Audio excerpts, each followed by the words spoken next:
គុំចូលប្រយ័ត្នឆ្កែកាចឡើងមកគូហ្មងនេះ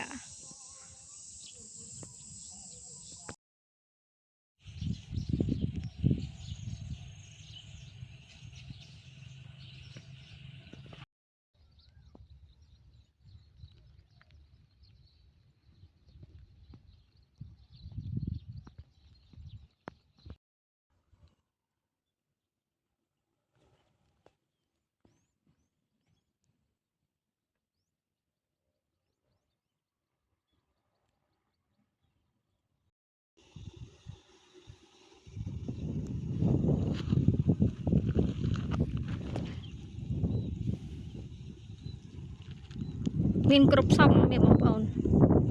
ចេកដូងស្វាយត្បែកខ្នោ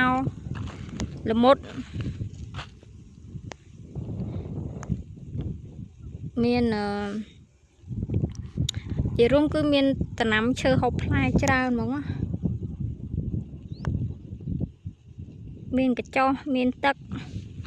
កស្រះនេះគឺធំខ្លាំងមែនតើបងប្អូននេះហើយឡើងខៀវហ្មងអត់ហ៊ានចោះឲ្យបងប្អូនវាជ្រៅពេកភ្លើងយើងប្រើសូឡានេះបងប្អូនទឹកយើងប្រើយើងប្រើទឹកស្រះនេះដែរបងប្អូននេះដាំចេកដាំដូងគឺល្អខ្លាំងមែនតើនេះដល់ថ្ងៃណាបានប្រមូលផលទេបងប្អូនអើយនៅទីទូច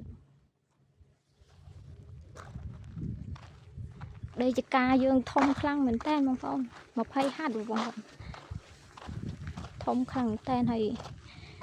ដំណាំឈើហូបផ្លែយើងច្រើនបងប្អូនណាចង់មកឃើញពេលវានៅទីទូចចឹង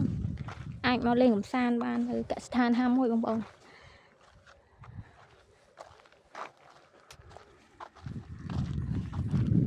ប្រព័ន្ធទឹកយើងប្រើប្រព័ន្ធទឹកទៅយកតំណក់ទឹកហើយនឹងទ្រីបចឹងទាំងអស់បងប្អូននេះដាក់តាមគល់ព្រោះយើងអាចធ្វើដូចកាលពីដើមដើរដងរែកស្រែកតាមគល់បានទេបងប្អូន